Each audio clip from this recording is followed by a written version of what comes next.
Assalamualaikum warahmatullahi wabarakatuh. Perkenalkan, saya Alfia Manggarelo dari kelompok 13. Di sini saya akan mempresentasikan materi tentang sistem pendukung keputusan. Pendukung keputusan merupakan proses pemilihan alternatif tindakan untuk mencapai tujuan atau sasaran tertentu. Pendukung keputusan dilakukan dengan pendekatan sistematis terhadap permasalahan melalui proses pengumpulan data menjadi informasi, serta ditambah dengan faktor-faktor yang perlu dipertimbangkan dalam pengambilan keputusan. Menurut Herbert A. Simon, tahap-tahap yang harus dilalui dalam proses pendukung keputusan sebagai berikut. Yang pertama, ada tahap pemahaman atau intelligence stage. Yang kedua, ada perancangan, yaitu design stage. Yang ketiga, ada tahap pemilihan atau choice stage. Yang keempat, ada tahap implementasi atau implementation stage. Komponen sistem pendukung keputusan yaitu sebagai berikut. Yang pertama, ada subsistem data atau database yang merupakan komponen sistem pendukung keputusan penyedia data bagi sistem. Yang kedua, ada subsistem model, merupakan komponen model yang merepresentasikan terkait permasalahan ke dalam format data kuantitatif. Yang ketiga, ada subsistem dialog atau user system interface. Keunikan lainnya dari sistem pendukung keputusan adalah adanya fasilitas yang mampu mengintegrasikan sistem terpasang dengan pengguna secara interaktif.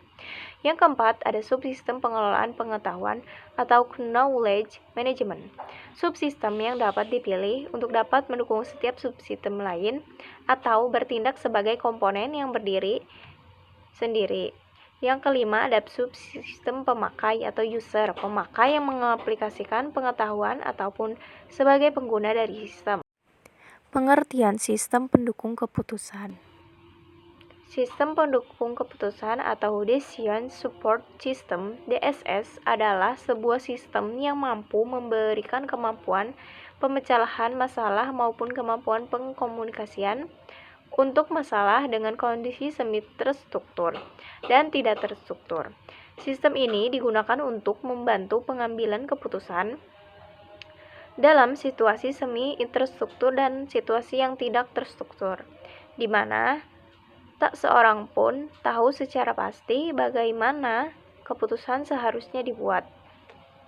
Menurut Michael S. Scott Morton dan Peter G. Wikin, adalah bahwa sistem pendukung keputusan merupakan sistem penghasil informasi yang ditujukan pada suatu masalah yang harus dibuat oleh manajer.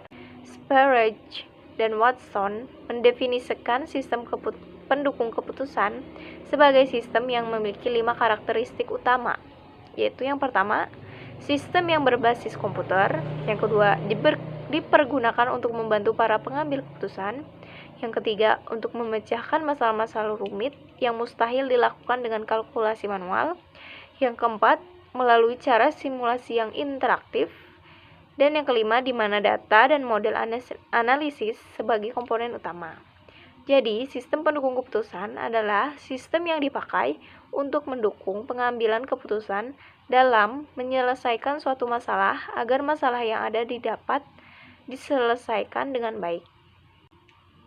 Konsep sistem pengambil keputusan yaitu sistem pendukung keputusan atau Decision Support System pertama kali diperkenalkan oleh Michael S. Scott Morton pada awal tahun 1970-an, yang selanjutnya dikenal dengan istilah Management Decision System.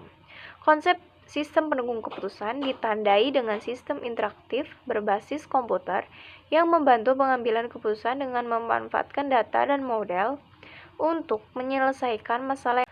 Tujuan sistem pengambil keputusan.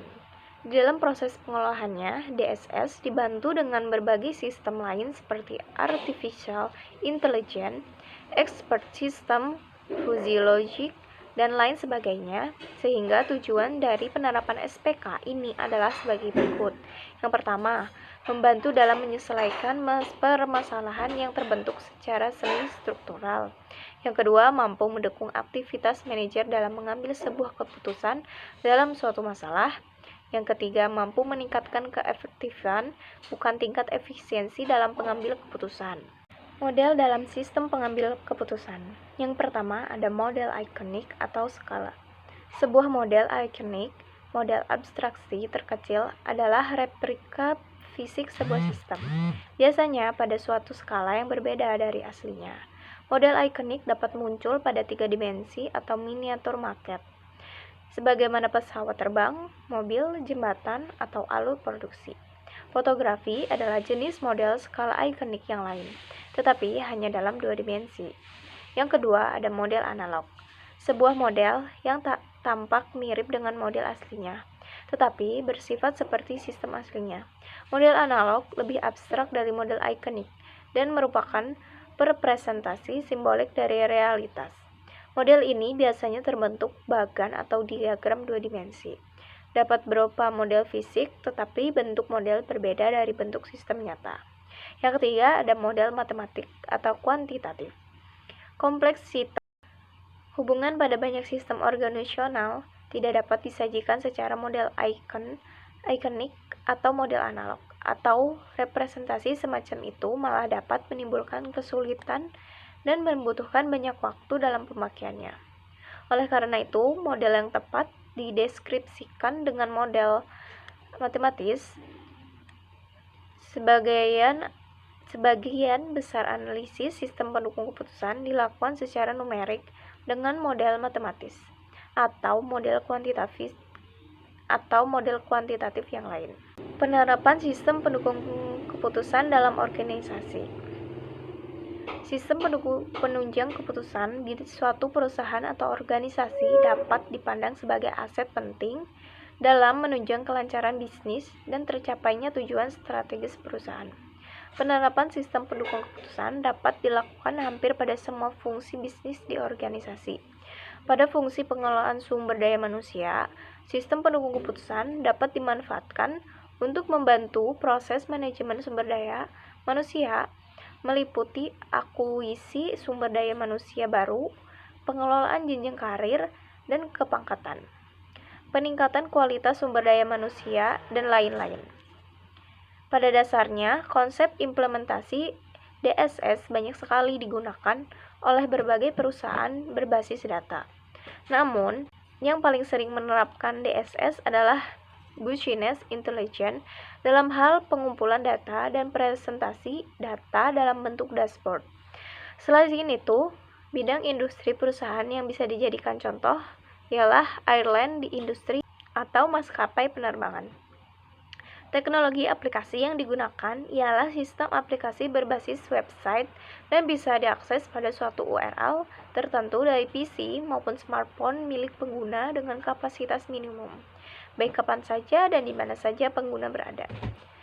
Metodologi, proses, dan perangkat pelaporan Business Intelligence atau BI ialah komponen kunci yang memberikan analisa data, pelaporan, serta monitoring yang kaya pada pengguna sistem. Demikian presentasi yang bisa saya sampaikan. Kekurangannya mohon dimaafkan. Wabillahi taufiq wal hidayah. Wassalamualaikum warahmatullahi wabarakatuh.